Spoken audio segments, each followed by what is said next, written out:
Jangan lupa like, komen, dan subscribe channel YouTube TVRI Bengkulu.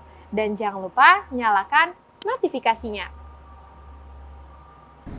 Oke pemirsa, kita lanjutkan lagi obrolan pagi ini bersama dengan Ibu Tiwi selaku ahli gizi di RSJ Suprapto Bengkulu.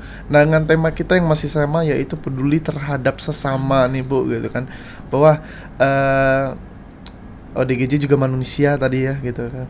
Tapi biasanya kalau ODGJ itu masuk rumah sakit itu yang unik-uniknya karena apa loh Bu? Kalau dibilang karena apa? Variatif ya? Variatif ya.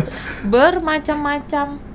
Ada yang ya hobi nyanyi kali ya, yang nyanyi terus dia macam-macam, benar-benar macam-macam. Ada yang sedih tapi dia tiba-tiba merenung. Ada yang kalau dia berdiri di sana sampai 5 atau mungkin seharian dia berdiri di sana.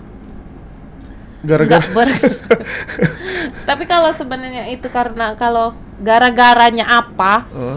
Itu lebih ke banyak yang ke ekonomi mungkin, masalah keluarga, banyak yang pastinya kurang bersyukur kali lah ya. Iya. Memang Sampai nggak dapat warisan ada?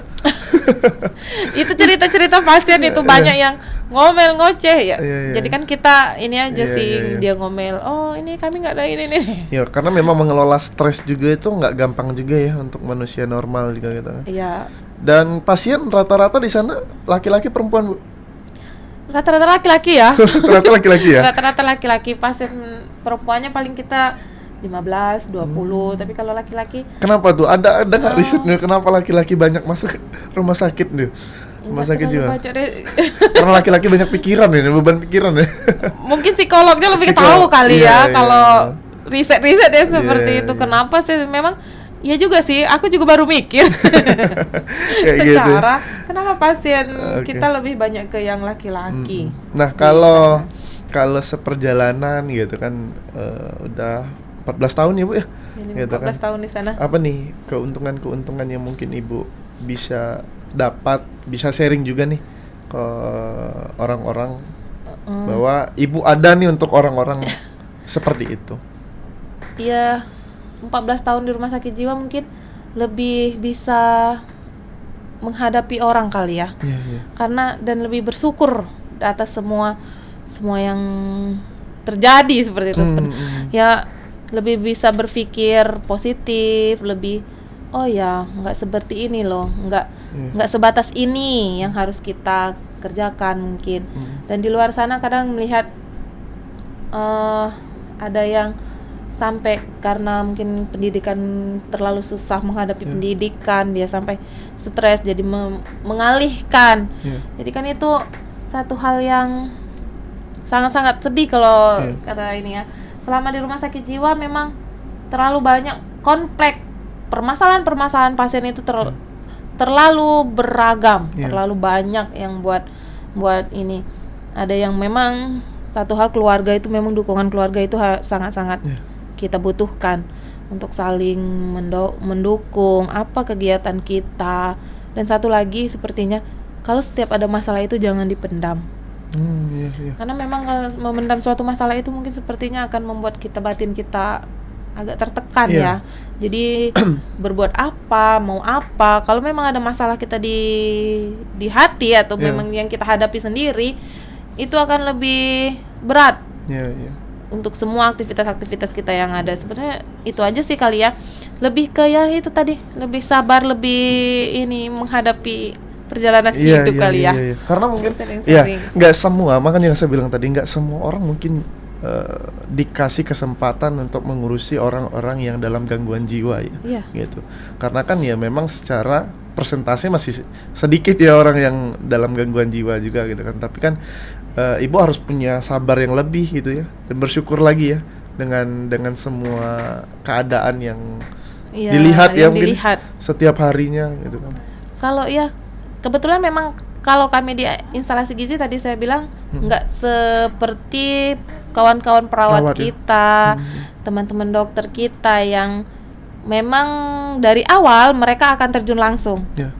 Pasien datang seperti itu yang perawat itu memang harus sabar, harus kuat mental dan ya sabarnya harus memang tinggi. seandainya bagaimana dia mau pasien nggak mau minum obat, itu kan lebih permasalahan itu lebih ke mereka. Tapi kalau cuma ini sebatas dia nggak mau makan, bisa kita bujuk, Bu, kita makan ya apa ini, saya nggak mau makan ini, nggak mau ini, bisa kita alihkan, Bapak mau makan ini ya, seperti itu. Ya memang harus berjiwa besar ya. Di rumah sakit jiwa, tapi memang nggak serumit di umum. Kalau yang harus 24 jam lihat infus atau kita enggak, tapi pasien kita harus diperhatikan. Satu ruangan, nanti dia bisa namanya pasien yang ini ya, yang namanya bangsal bisa berantem. Sering terjadi juga berarti ya? Ya, kalau mereka tidak tapi jangan, kan ada perawat, jarang terjadi, tapi tetap dijaga lah ya. Tetap dijaga 24 jam sama si perawat. Oke. Dan terakhir mungkin untuk motivasi untuk keluarga pasien atau orang-orang yang mungkin masih dalam tanda kutip takut atau mengucilkan nih orang-orang ODGJ nih, dari Ibu selaku yang bertemu setiap hari. Iya, sekali ini lagi dengan masyarakat, jangan malu untuk berobat. Baik itu ada keluarga kita atau mungkin kita sendiri yang merasa gimana ya, terganggu mungkin ya secara kejiwaan mental. Batin. Kita bisa ke psikolog, kita bisa ke psikiater untuk konsul. Jangan malu ke rumah sakit jiwanya, semua bisa diatasi. Kami bercerita lagi, kami di rumah sakit jiwa punya rehabilitasi untuk orang jiwa. Nah, di sana kita tolong bercocok tanam sebagai itu, semua pasien yang bisa keluar di situ mereka bisa diarahkan. Walaupun mereka ODGJ, mereka bisa diarahnya, tapi tidak dengan kekerasan. Dan yang terpenting lagi mungkin penerimaan sosial mereka. Mereka juga manusia. Itu sebenarnya. Jangan mengucilkan. Mudah-mudahan masyarakat juga paham nih bahwa orang yang dalam gangguan jiwa juga ya berhak juga dong diberikan strata sosial yang sama kayak kita gitu. Baik, terima kasih Bu sudah memberikan informasi dan edukasinya serta pengalamannya nih selama 14 tahun mengurusi makan atau nutrisi dari orang-orang dalam gangguan jiwa. Semoga karirnya berlanjut, rezekinya lancar terus, sehat terus ya Ibu ya, Bu Tiwi.